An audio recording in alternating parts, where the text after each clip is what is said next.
Thank you, Michael, and good afternoon, everybody. It's a great honour to speak immediately after the Lord Mayor, and listening to the Lord Mayor talking about St Clement's churches. Of course, the LSE lives opposite another St Clement's church, St Clement Danes, and it too plays out the full chime of oranges and lemons. So the bells of St Clement's at least once a day, every day. I used to have an office near, so I remember this. But I'm always reminded when I hear it, and I'm scuttling past, it still does this, that the very last line of the children's song, as we think of it, is rather more ominous than the earlier lines. The final lines are, and they remind me of how much we've progressed in terms of energy policy, lighting, and law and order. Here comes a candle to light you to bed, and here comes a chopper to chop off your head. That's the last lines of that particular ditty. Anyway, what I'm going to talk about now is indeed competitive cities, what we can measure and what we can't. And I'm indebted to particularly the City of London Corporation, Laura Davidson and others who have helped us at the LSE over many years undertake some of the research which has helped me think a lot more about this issue, and in fact the GLA, that's also true of them as well. And what I want to do is to begin by, just as ever, as the Lord Mayor did, reminding us that nothing is new. And in fact, the Lord Mayor mentioned the first of these, that London itself has long been a competitive city. The Great Exhibition in 1851, and the Albertopolis, all those wonderful museums and universities and so on in South Kensington, which are the residual of all of that, the remainder of Prince Albert's memorial to the Great Exhibition. That was all about Britain as an imperial power showing its capital city off, and indeed its great power off to the rest of the world. As the Lord Mayor's chart suggested, London, she said, that London was the biggest city the world had ever known. That's how it was described, the biggest city the world had ever known. And that, again, was part of this extraordinary power that was being projected from London at the heart of the empire, long before the kind of competition I'm going to speak about in a moment got going. New York built skyscrapers. Hard to believe that the skyscrapers of New York were simply built because they were a useful art form in a small granite island. It wasn't just that. They made a statement about America, about the New World, and indeed that particular architectural form has ever since been the definitive example of American creativity and indeed modernity in city life. New York, known as the city that never sleeps, rather like the biggest city the world has ever known, one of these monikers that are given to a city from time to time, and indeed there's no question New York is a remarkable place then and now as then. Paris, our nearer neighbour, much loved neighbour, of course created its boulevards. Baron Haussmann, with the support of the Emperor Louis III, rebuilt Paris. Haussmann built Paris partly to compete with London. London was seen as an exemplar, hard to believe it really, but anyway, an exemplar of urban form with its beautiful parks put there by the royal family, Crown Estate. And there's no question that Napoleon wanted a grand imperial capital which would compete with the wicked British over the Channel. And of course, just to make that point again, it is worth remembering that after the Eiffel Tower had been built, it must be said in the teeth of massive opposition in Paris, it was seen as a temporary structure. Those putting up structures in London have learnt this subsequently. Seen as a temporary structure. In fact, London was so struck by the success of the Eiffel Tower that it decided to build its own. And those of you who've looked, and you can see this, find this easily online, at the stump of the London Eiffel Tower. It was built at Wembley and is now actually built, it's underneath Wembley Stadium. So in a sense that we actually started to build one. Now, this is all just to make the point that, it's easy to get the idea that somehow competition between cities, forget about competition between large companies, is new, and of course it isn't. Competition is a human attribute, and cities, from the very time they became sizable and self-aware and had governments, have found themselves competing. Today they compete in many ways. And again, everybody in the room here will know this at least as well and probably better than me. They compete for economic power. Global GDP is everything. This part of the world, this region's on the up, we're on the down, then it's the other way round. Emerging countries, then the older countries fighting back as of now. Competition for markets. Certainly in this city, competition for property. Can never visit the City of London at any time without being aware of a new building having sprung up. There is no space on the planet that has been as rebuilt as has been rebuilt as often. Re-often, why not? As the City of London. And, of course, we also now compete for retail and many other things beside. Whoever would have thought that shops would become something that big cities would compare with? There's no doubt that, is the Boulevard Haussmann better or worse than Fifth Avenue or indeed Oxford Street or Regent Street? These are things which are now seen as emblematic of cities' comparative power. Then there's political power and influence, particularly for capital cities, but not only capital cities. New York, after all, is the headquarters of the United Nations. And indeed, being a headquarters of a major international organisation is an extraordinarily powerful symbol in itself. Swiss cities are rather effective at doing that, given Swiss neutrality over time. And of course, cities want to be the home of rich and powerful individuals. If you look at the competition between Los Angeles and New York for stars, you may think, well, this is a bit trivial, but the truth is you go to either of those cities and everybody in the political elite is aware, and there's aggressive competition across the middle part of the United States for this kind of power and influence, which is related, of course, to cultural impact. We now think much more than in the past about the performing arts, museums, advertising industry, where the advertising industry is headquartered. The city here has deliberately built up the Barbican in order to give people a hinterland. They can make their money and go to the law during the day, but they can then go and listen to a concert or go to the theatre or the cinema at night. And of course, the way in which these things dovetail together is much more understood than it will have been in the past. Communications hubs goes without saying, particularly in London, and we heard from the Lord Mayor about the challenge of building Terminal 5. Well, not as much of a challenge as trying to build one additional runway in the southeast, which is, as they say, ongoing, as is the quality of London's telecoms and indeed energy supply system. And beyond that, and I'll come back to this in a moment, what I would call lifestyle. Now, this is much more difficult to measure, and I think much more difficult to get your mind round. But there is no doubt that if you're asking the question, how do major cities compete? Of course, they measure in all of these things, many of which can be measured, and I'll talk about that in a moment. But it's hard to get away from the fact that they can compete in other ways as well, particularly in terms of what I would call openness, tolerance, and diversity, the freedom of the mind.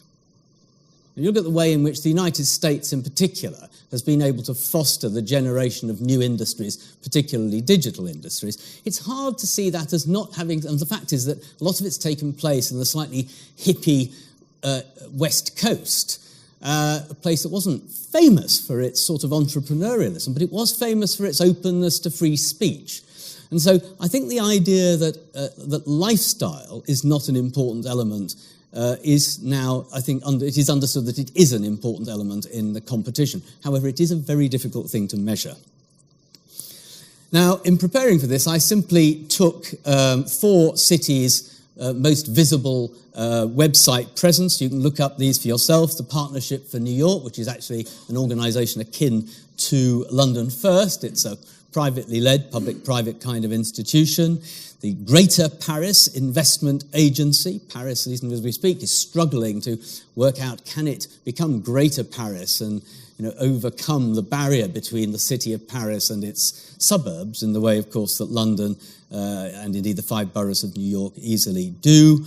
Berlin, one of the, still, I think, potentially one of Europe, was once, one of the 3 leading cities in Europe with Paris and London. Now, I think, an enormously potentially successful city again, smaller than the other 3 here, but nevertheless, fascinating and interesting city. And Dear London here, as advertised by London and Partners, which it is interesting just to look at the pictures on the front of these things, to be honest. This is, Paris definitely trying to merge the old and the, imagined new, I guess. Manhattan, the new Berlin, and the Olympics. It's interesting. You can always tell from the pictures what these cities are trying to say about themselves. Now, beyond all of these easily measurable issues, there are, and this is not quite lifestyle either, there are reputational issues that are, again, quite hard to measure, but are clearly important. Preeminent amongst these, I think, is politics and government, the stability of the political system within which a city stands.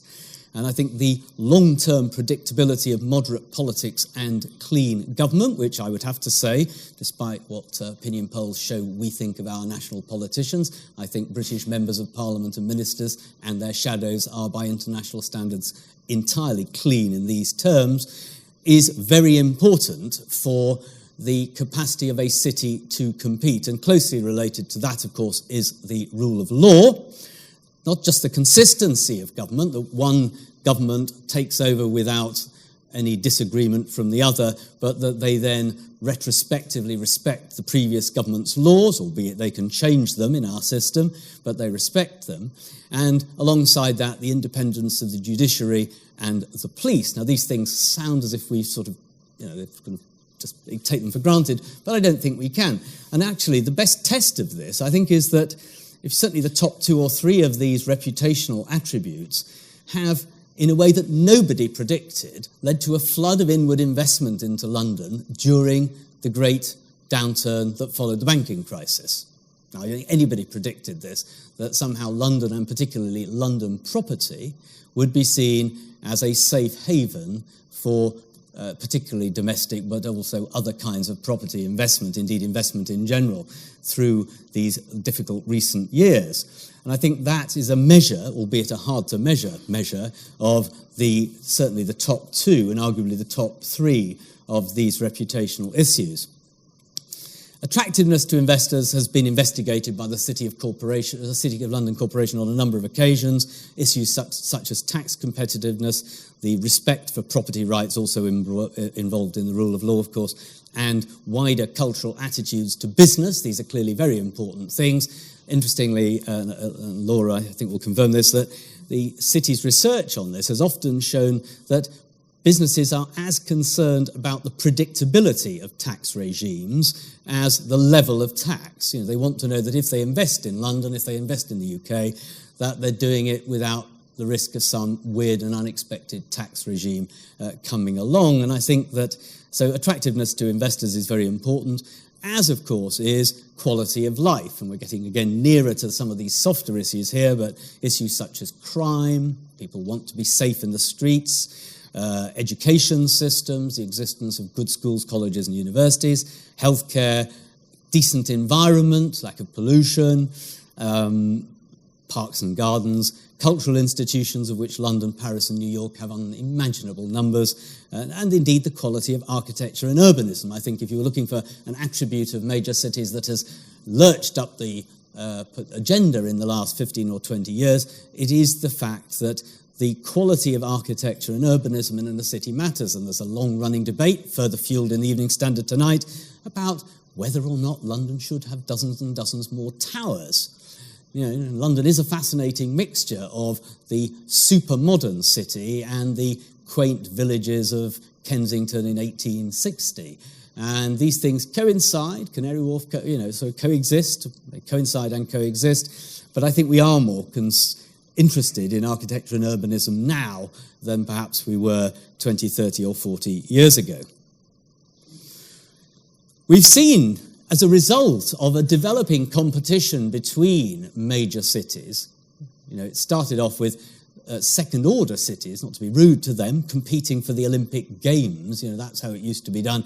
And it developed in the last 15, 20, 25 years into academics writing about global cities, and the cities themselves picking up the idea that they were in competition and beginning to market themselves, measure themselves, compare themselves, hold conferences about themselves. And indeed, events like today are a way of further developing our ideas on these questions.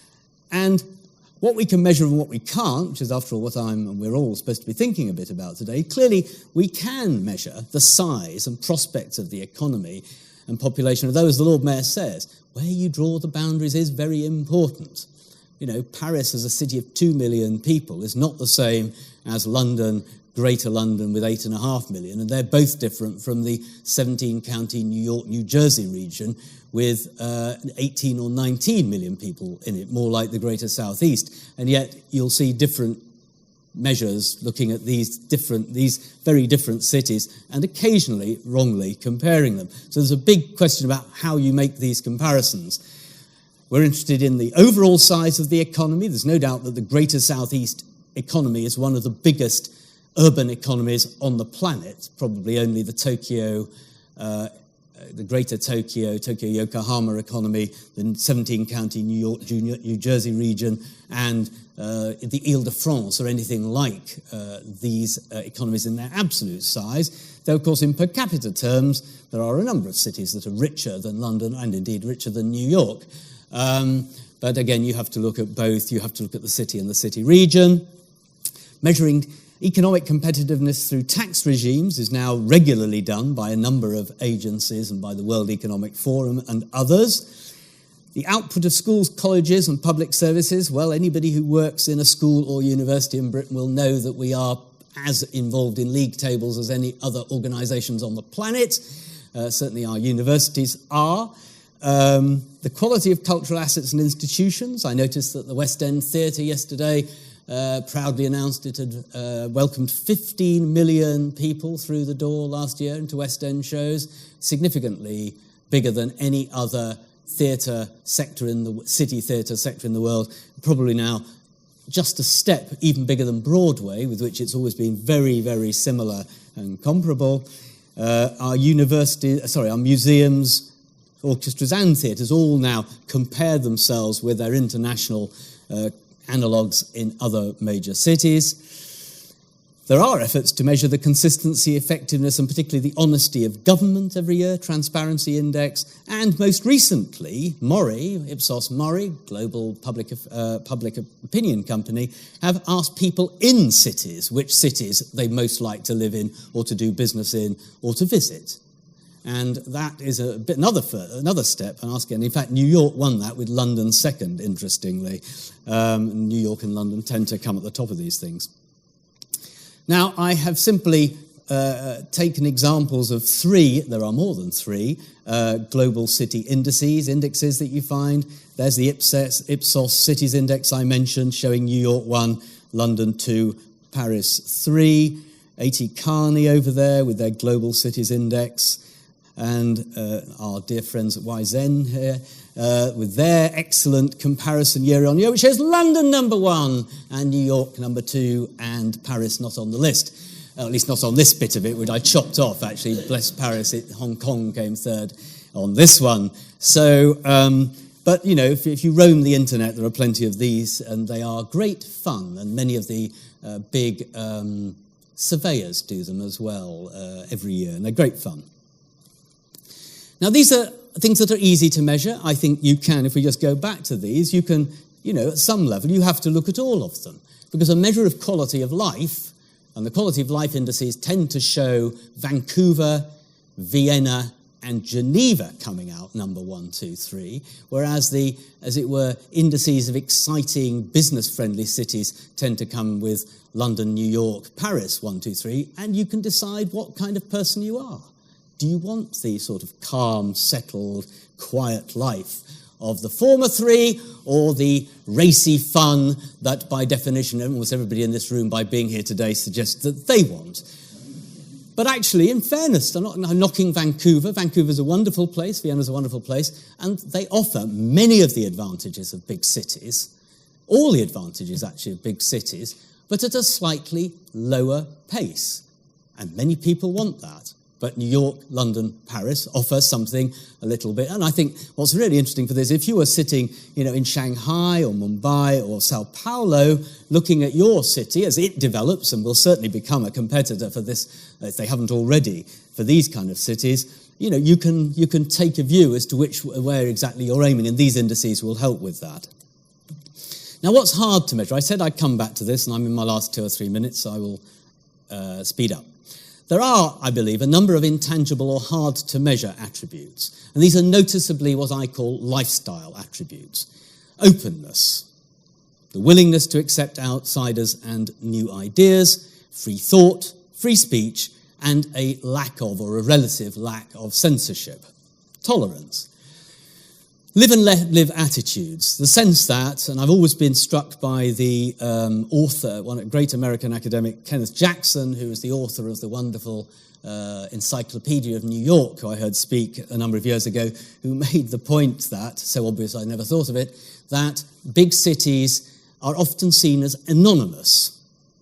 You know, people say, well, I don't like living in London. It's anonymous. You can just die on the street and nobody notices. But of course, as he pointed out, that very anonymity is attractive to many people escaping persecution, who want to go and live their own lives as themselves, who want just to go and be themselves and do what they do in the city untroubled by the way other people judge them. And that is, I'm afraid, that they are the two sides of one coin. So this freedom to live and let live attitude and freedom via anonymity, I do think, is an essential element in what makes London and other cities of its ilk successful. And then lastly, diversity. Now, you have to say that American cities probably first took to this idea. You only have to visit the fabulous Ellis Island Museum in New York Harbor to understand how immigration shaped America, and indeed also what new migrants were thought of by the previous lots of migrants. It's a very, very interesting exhibit. But having different people from different countries living alongside each other, which London, after all, now has 40% of the people in London today were born outside the UK, and of the remaining 60%, a substantial proportion were born outside London. So it really is a city of people from different countries, including Scotland and Wales and Northern Ireland. And so it's an extraordinarily large city if you're French or Scottish. And of course, with extensive new migration, bringing new ideas, bringing new people into it all the time. And that, of course, feeds back into the tolerance issue. We shouldn't pretend that this isn't a challenge to many cities today, including London, because of the debates that are going on nationally. But as a whole, I do think these lifestyle issues and attributes are never to be underestimated. So briefly, to conclude, my own view is that major cities are both competitive and collaborative. They do both. They compete for investment, talent, and rich residents, amongst other things, but they're collaborative in relation to experimentation with new goods and services, which will generally only work in other major cities. And by far the easiest ways of looking at that, I think, are West End and Broadway, which I mentioned earlier, shows that a tried out on Broadway can then transfer to the West End and make millions in the West End, and vice versa. The City of London and Wall Street, without question, invent products that each will then export to the other. They are involved in an industry which, if either of them failed, the other would suffer. The better one of them does, the better the others do. And that is a sort of competitive, collaborative element to their lives. I think a number of older cities, particularly the ones I've talked about a lot today, have embedded advantages, notably an almost accidental balance of attractive attributes. I don't think London and New York and Paris set out to become globally competitive cities in 2014, but somehow they've done that, and so it is a mixture of things we've done on purpose and things that have happened by accident. And I think, again, the many vastly and rapidly developing cities in other countries will be able to learn from this and benefit from it, and will, in the end, compete with this lot, the earlier developed cities. I think cities, as I've said earlier, probably need to be aware of these indices of competition, if for no other reason than other cities will rise up the rankings, and they are rising up the rankings. Cities like Singapore, Shanghai, Mumbai, all are rising up these rankings fast, and the existing cities need to be aware of that, the older cities, and I think they do measure real attributes. But as I've said 3 times already, and this will be the last time, intangible and what you can almost call psychological factors, not just lifestyle, but psychological factors about the way cities attract people with a particular mindset who want to be there, prosper there, make money there, enjoy themselves there, can never be underestimated. And so I'll just leave you with the very final thought, as I overspent my visit by about 3 minutes, that there is a need for cities to keep thinking, to keep discussing, and to look at their strengths and weaknesses at every moment. And of course, today is a great opportunity to do that, so I'd like to thank our hosts and thank you for listening. Now,